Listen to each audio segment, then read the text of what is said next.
Hello, everyone. Mr. Minix, my name. Math is my game. And today, this is a second of 3 parts. Today, we're looking at completing the square part 2. We're actually going to be completing the square today. So, a lot more writing today than yesterday. A lot more one more example. We're going to look at 7 examples. So, if I was taking notes, I'd probably write down the title. Part 2, completing the square. We'll answer what it means to be completing the square real quick.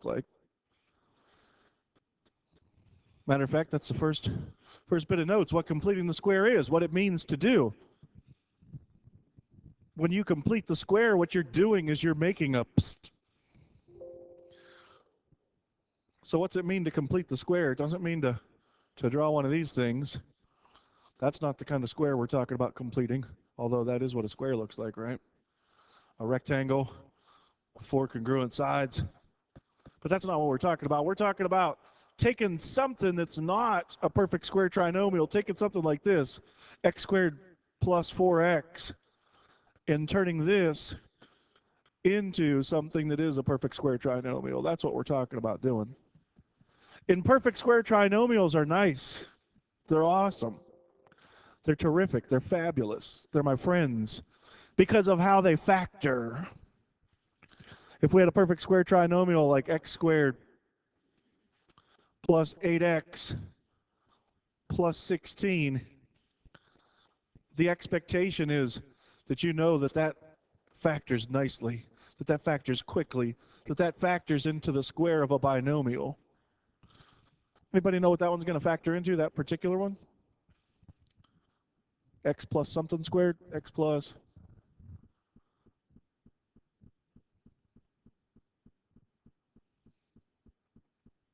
are there factors of 16 that add up to 8?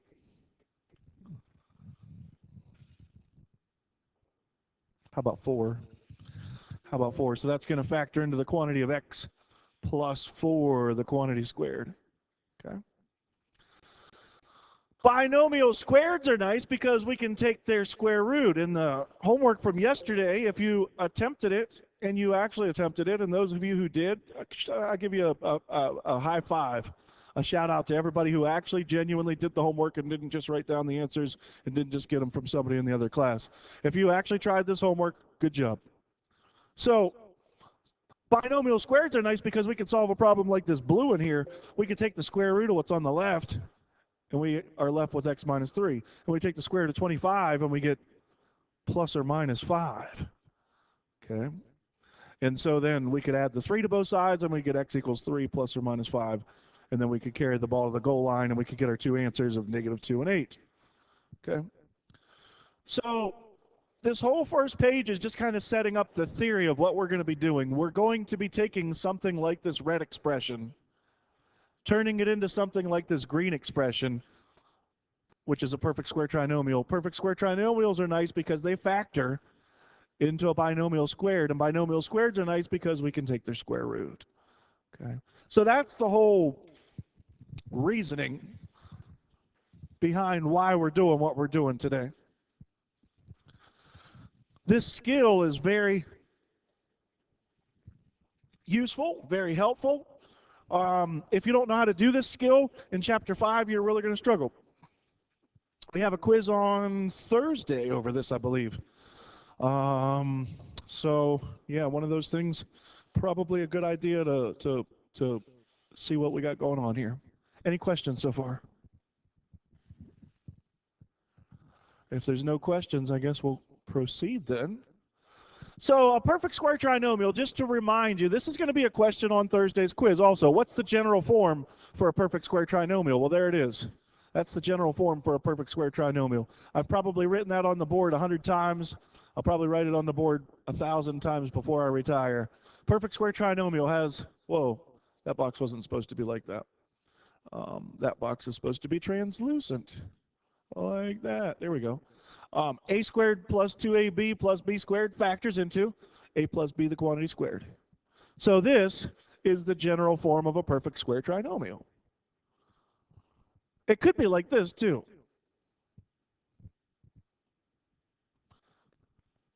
Perfect square trinomials, 3 terms. When we factor it, binomial squared. 3 terms, 2 terms. 3 terms, 2 terms. I don't know if you remember from that one lesson back in the day when we used the triangle. I called it a chevron. And we had the thing, the 3 terms becoming 2 terms. Something like x squared plus 10x plus 25 factoring into x plus 5, the quantity squared. Okay. Being able to recognize perfect square trinomials is a big deal. Knowing how the middle term relates to the other terms is a big deal. Knowing that the middle term is the square root of the first term times the square root of the last term times 2. Knowing that's kind of a big deal. So we like perfect square trinomials. Why? Because they factor into binomial squareds. We like binomial squareds. Why? Because when we solve equations, we can take their square root. So when we go to build one of these things, when we go to create one of these things, we get to control things. I know sometimes you feel like things are out of control. Like no matter what you say, no matter what you do, you have no control over the situation. Here's a situation where you do, where you get to make something. It's like art class. Crafts used to be one of my favorite classes because you actually get to make something. So to make one of these, the first thing that has to happen, earlier I said we're going to take something like x squared plus 4x, and we're going to make that into a perfect square trinomial. Right? The first thing that has to happen is we have to have a leading coefficient of 1. This leading coefficient business. That's the number in front of x squared. That's our a value. It has to equal 1. If it doesn't, then we can't use this technique. Okay? And so where the magic ends up happening when we use this idea of completing the square, where the magic happens is in this underlined step right here, what we're going to add. And notice that it says add.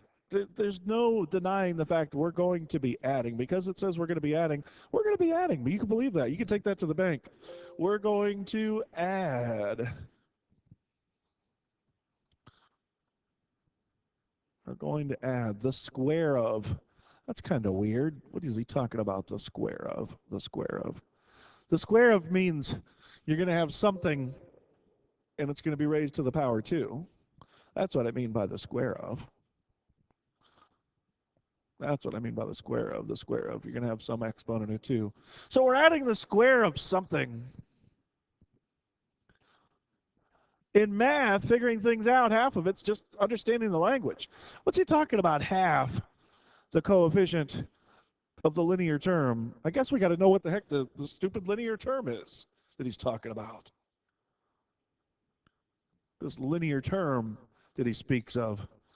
The linear term. The linear terms, either this one, or this one, or this one. Well, we know that the first one's a quadratic, so I guess it's not that first one, so it's not that. And the last one's what we're adding, so I guess it's not that either. So the linear term's that 4x. That thing with the 4x in it. Okay, so we're looking at that 4x, and we want the square of half of that. Half the coefficient. So we're actually just looking at the 4, and we want to know what's half of 4. What is half of 4? 2. And I'm going to put that in parentheses. 2 in parentheses squared. Okay. When we do that magic, when we add 2 squared to this, what it really is then, what we've really got is x squared plus 4x. And I know somebody's thinking to themselves, this guy's crazy. He asked me to do my homework, like he actually really wants me to do my homework and not just get the answer off of somebody else, because you might actually learn something that way. 2 squared's the same thing as 4. How come he didn't just write 4? What's the matter with this guy? Why didn't he just write plus 4? I'll show you why. I'll show you why. We know that when you factor this, it's going to factor into a binomial squared, and this factors into a binomial squared. Anybody know what binomial squared it factors into? X plus something plus what? X plus. Does 4 have any factors that add up to 2? 2 and 2. It's going to be x plus 2, the quantity squared. I don't know if maybe it's too early to tell, but this 2 and this 2 right here are the same. Okay? That's why I'll write these things the way I do. This 2 up here and this 2 down here are the same thing, and that's why I'll write this the way I do. Not to be confusing. So we add the square of half the coefficient of the linear term. So when we do these, just to kind of recap what we're doing, what we're looking at, coefficient of x squared's got to be 1. And then we go over to this linear term and we look at its coefficient. In this case, it's 4. And we take half of 4, which is 2, and we end up adding 2, the quantity squared, to that. In doing that, it makes a perfect square trinomial. The perfect square trinomial factors into a binomial squared, and it's awesome. And that's what completing the square is. Do we think we can do this? It's a very awesome technique. It works so great. So great. So let's try one. We're going to make a perfect square trinomial from x squared plus 6x. So this is what we're starting with. X squared plus 6x. So let's ask ourselves, self, is a equal to 1? Is our a equal to 1? Looks like it is. Yeah, a equals 1. That's cool. So our a value is 1. We got that taken care of. So what do we need? We need a leading coefficient of a equals 1. We got that. So we're just going to add the square of half the coefficient of the linear term. So we're going to add the square of what? Of half the coefficient of the linear term. So our linear term is this 6x. The coefficient of 6x is 6, and so we're going to add 3, the quantity squared, and that's it. That's it. We add 3 squared. So the cool thing is, now this is a psst. This thing right here is now a psst. We have completed the square. That's all it is. Pretty easy, huh? Look at part B of the directions. Part B says, okay, now let's write this thing. Now let's write this whole thing. Now let's write this whole thing as the square of a binomial. So let's go ahead and do that. Let's write this as the square of a binomial. It's going to be something, something squared. What's it going to be? Going to have an x in it. What else is going to go in here? Plus, because this is a plus. That's going to be a plus. Okay, let me get my green directional arrows. Because that's a plus, that's a plus. Those signs will always be the same. And what else goes in there then?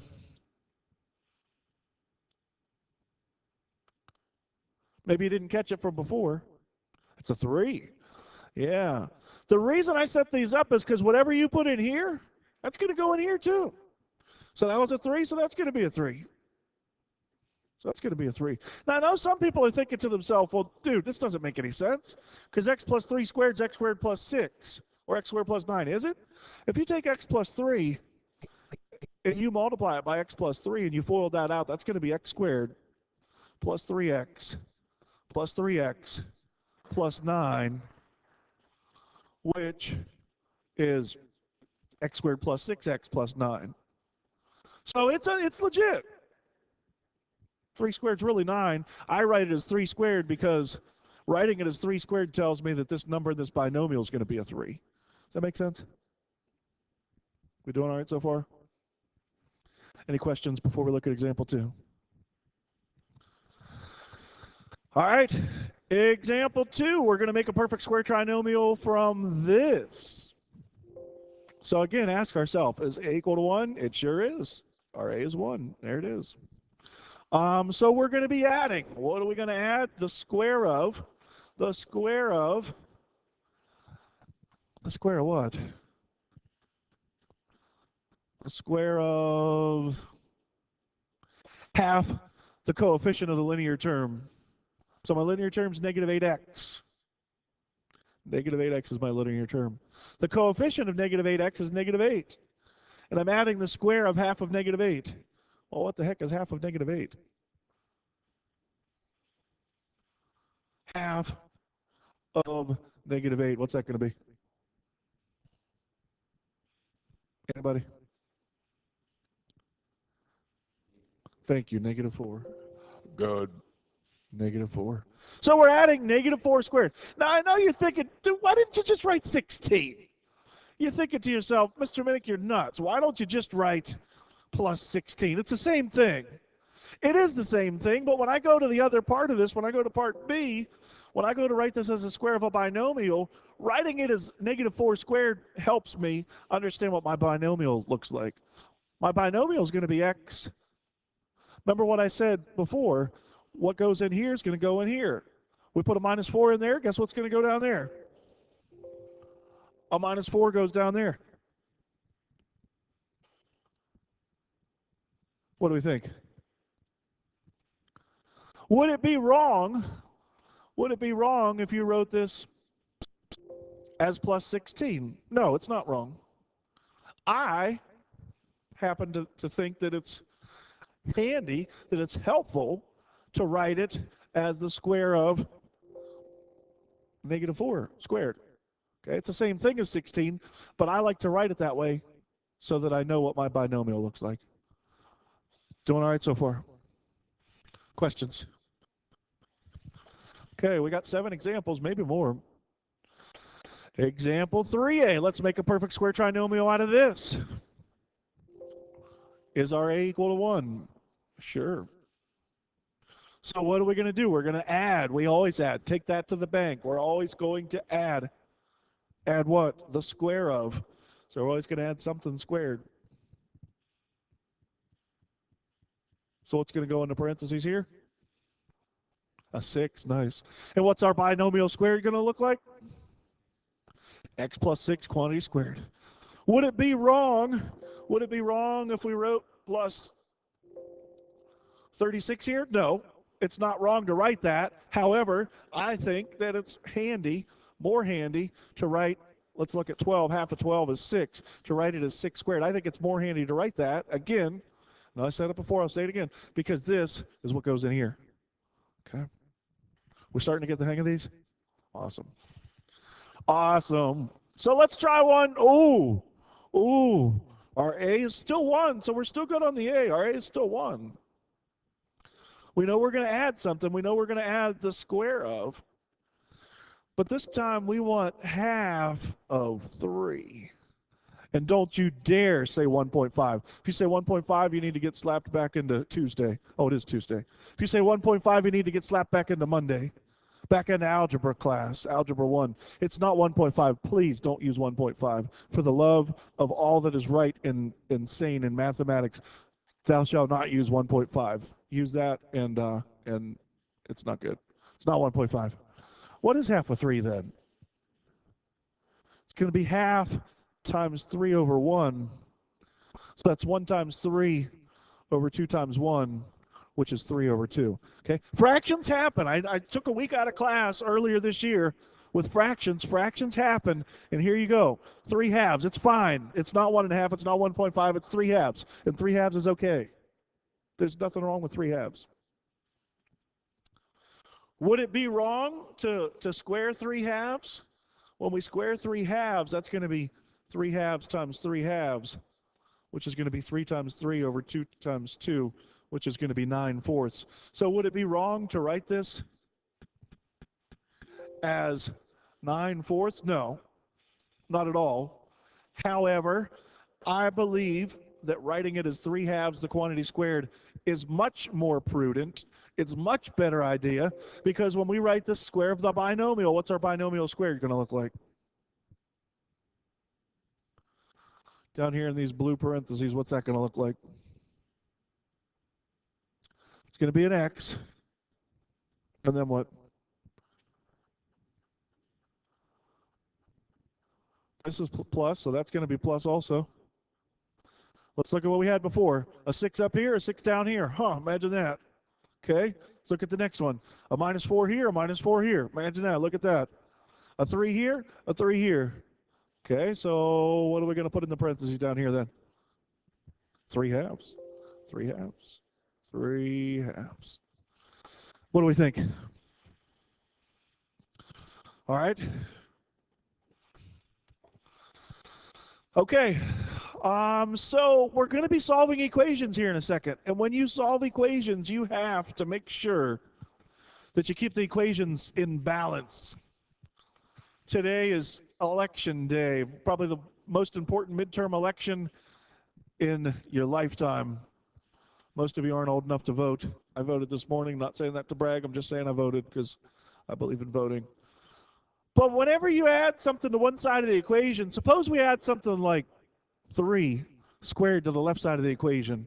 If I do that, it's going to make the left side of my equation heavier than the right side of my equation. So how am I going to keep my equation in balance if I add 3 squared to the left side? If I add 3 squared to the left side of my equation, how am I going to keep the equation in balance? I got to add 3 squared to the right side. Now, here's where people hate Mr. Minnick. Mr. Minnick's going to say, okay, on the right side, let's add 9. But 3 squared is not. You're right, 3 squared is 9. And I'm going to write it as 3 squared on the left and 9 on the right. Not to confuse you, but you'll see why in the context of solving these things. You don't have to do them this way. This is just the way I like to do these. To me, it makes sense. To me, it's going to make life a lot easier, and it's going to make solving these equations easier. So what happens if we add something like -2 the quantity squared to the left? What do you think we should add to the right then to keep everything in balance? What's equivalent to adding -2 the quantity squared? Adding -2 times -2 is 4, right? So that'd be the same thing as adding 4. What if we added 3 halves the quantity squared to the left? That'd be the same thing as adding 9/4 to the right. So the point is, we need to add equivalent amounts to both sides. So if you add 3 squared to the left, it's like adding 9 to the right. Okay. All right. So now we're getting set up for this. The setup's probably just as important as completing the square, because if the setup's not right, completing the square is not going to go so well. Notice in the setup that we said that your quadratic term's got to go first. Notice what its coefficient is. So remember this x squared, that's called your quadratic term. That's your quadratic term right here, this x squared. Notice its coefficient is 1. It's got to be 1. If it's not 1, then this doesn't work. And then next to the quadratic term, you got your linear term. You really have no control over the linear term. You don't know if it's plus, you don't know if it's a minus, you don't know what your b value is. But after that, you want to leave yourself some room for the magic to happen. Okay, you want some space because the magic's going to happen right here. Magic happens here. The magic's going to happen in that space. And then on this other space, when we're looking from the one side to the next, I need a color I haven't used yet. Try this gray color. Here and here, these have to be equivalent amounts, right? Equivalent amounts. Okay, we're going to be adding some stuff here. We're going to be adding some stuff here. And in that space, those amounts are going to be the same thing. They might look a little different, but they're going to be equivalent. And in this setup, our constant has to be on the right side of the equation sign. Okay, so quadratic linear space equals our constant.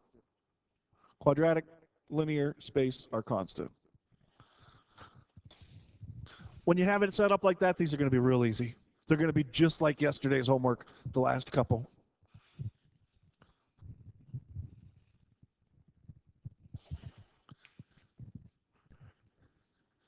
I'll take a minute and give a shout out to the future Mr. Minnick. I hope you realize that this is better. So I'll also take a minute, give a shout out to Megan McDougall. I'll give a shout out to my 5th and 6th and 7th period classes for watching these videos. I know you don't like them, but this is good stuff. If I could quote Joyce Meyer, I'm teaching really good right now. I'm teaching real good. This is about the best it gets. Okay. I'm not one to toot my own horn, but Joyce Meyer, she toots her own horn, and she'll tell you when she's teaching good. So we want to get this thing set up. Well, we got x squared. X squared's cool. We got our linear term next, minus 6x. That's cool. But do you see how I got that plus 4 next? That plus 4 next? Well, that's not cool. I want to leave some space in here for magic to happen. And I want to have my equal sign like way over yonder. Does anybody even talk like that anymore? I want my equal sign over yonder. So this plus 4's got to go to the other side of the equation, doesn't it? So when it does, remember what happens to its sign? It's going to change. Good, thank you. It's going to go from positive 4 to negative 4 over there then, right? So I think we're set up now. Let's see. Quadratic term, linear term, space equals constant, space. Space. The final frontier. Every time I say that, it reminds me of Star Trek. I don't know if you guys know this, but Dr. Spock had 3 ears. The venerable Dr. Spock had 3 ears. He had a left ear, he had a right ear, and he had the final frontier. So that was Dr. Spock. So I guess we're ready for the magic. What are we going to be adding right here?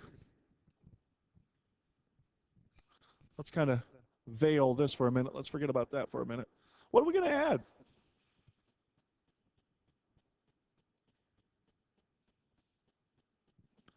Negative 3, the quantity squared. Okay. Now remember, perfect square trinomials, which is what we get when we complete the square, perfect square trinomials are freaking awesome. They're awesome because they factor nicely into a binomial squared. What binomial squared are we going to get? X. What? Remember, like we saw before, and before, and before, whatever's here is what's going to go in here. So guess what's going to go in there? If you guessed a minus 3, you're right. Okay. So that's what's going on the left side of the equation. Let's go back for a minute. On the right side of the equation, because we just unbalanced our equation, remember an equation's kind of like a scale, and when we go ahead and add negative 3 squared to the left, our equation's out of balance.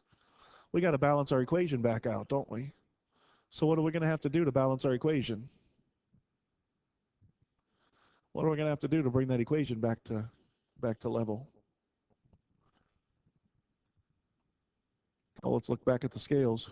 The scales of justice. If we add 3 squared to the left, what do we got to add to the right to keep it in balance?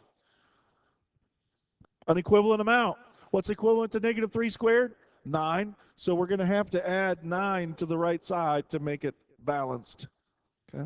So we're going to have to add 9 to the right side to make it balanced. And I hope that everybody knows what negative 4 plus 9 is. That's 5, I believe. And now, if you did last night's homework and you didn't just write down the answers and you didn't copy them from your neighbor's paper or whatever, if you understand what we did last night, then this should be easy. Maybe we could better go all the way back to the beginning of the notes. Maybe I'll just say this stuff because I like to hear myself talk. Completing the square means creating a perfect square trinomial. Perfect square trinomials are nice because they factor into binomial squareds, and binomial squareds are nice because we can take their square root. Oh, that's what he was referring to, because we could take their square root. So we could take the square root of this, and we could take the square root of this. And so what's left on the left is x minus 3. On the right, we can't simplify rad 5. It's just plus or minus rad 5. And we're almost done. There's just one more thing to do. We got to get x all by itself. So x is going to equal positive 3 plus or minus the square root of 5. And that's the way, I like it. That's it. That's it. Now, you might look at that and you might say, well, let's see, 1, 2, 3 lines on my notebook paper. If you think that's a lot of lines in your notebook paper, you just wait till next week. Next week, we're going to study the quadratic formula, and you're going to have about 9 lines in your notebook paper for the same stupid problem. This is way better than the quadratic formula in my book. Anytime I could write 3 lines in my notebook instead of 9, I'm all for it. Are there any questions about this example 5? Okay. So again, just to recap our setup, quadratic, linear, space, equals, constant, add negative 3 squared. The left factors in x minus 3 squared. Negative 4 plus 9 is 5. And there we go.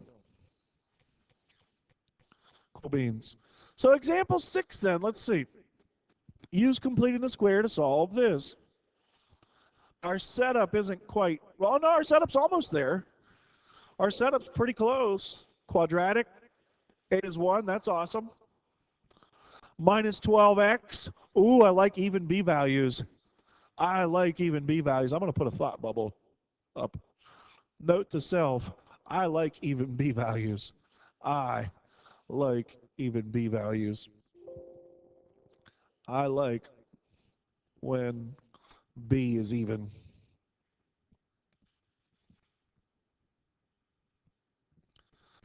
Twelve is a nice even number.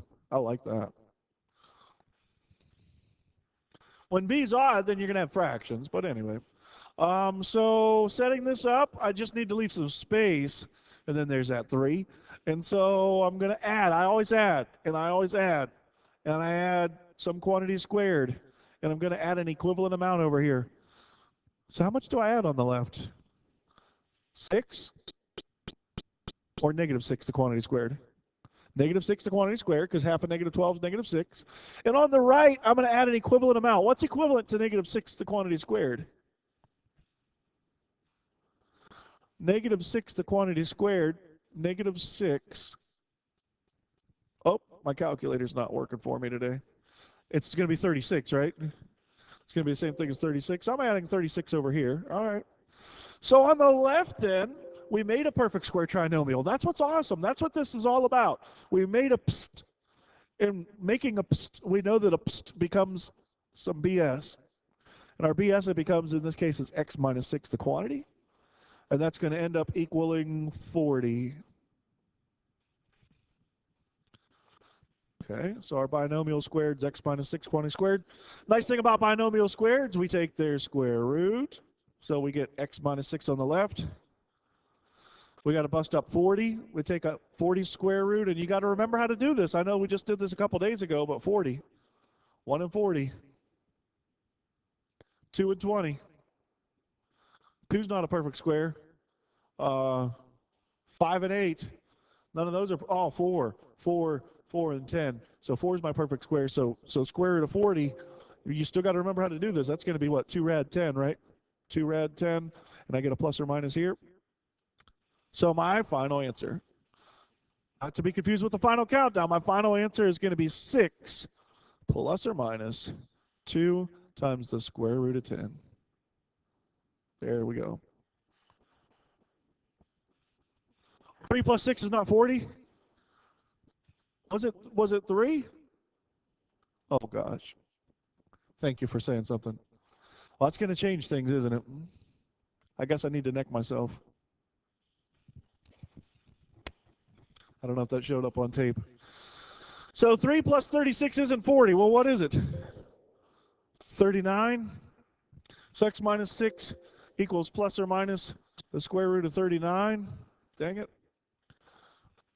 Does 39 have any factors that are big perfect squares? 39's almost prime. 39 is 1 and 39, 3 and 13. None of those are perfect squares, so I guess that's going to be plus rad 39. I'm sorry. Thank you for letting me know. Appreciate it.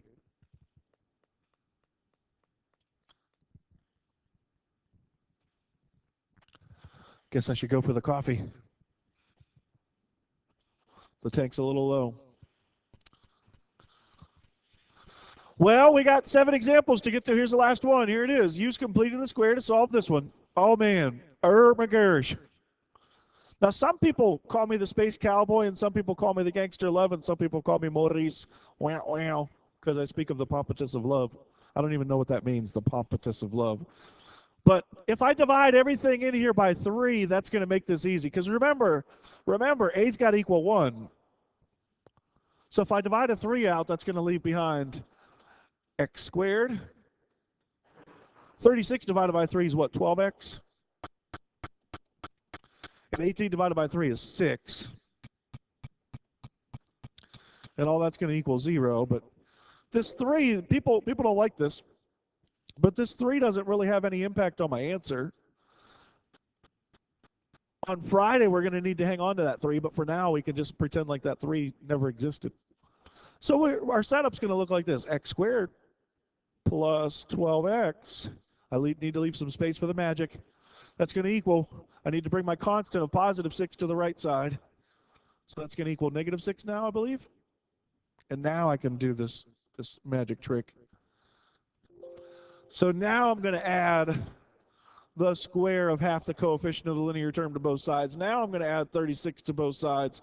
Now I'm going to get x plus 6, the quantity squared, equals 30. Now I'm ready to take the square root. And take the square root. 30 I don't think breaks down, does it? 1 and 30, 2 and 15, 3 and 10, 5 and 6. None of those are perfect squares. So rad 30 is just going to stay rad 30. So I'll get x plus 6 is equal to plus or minus rad 30, and I'm almost done. I'm almost done. My final answer is just going to be that x equals negative 6 plus or minus rad 30. And that's the way me gusta. Completing the square. Not bad. It saves a lot of space. It's way better than the quadratic formula. Trust me. You'll see the quadratic formula next week.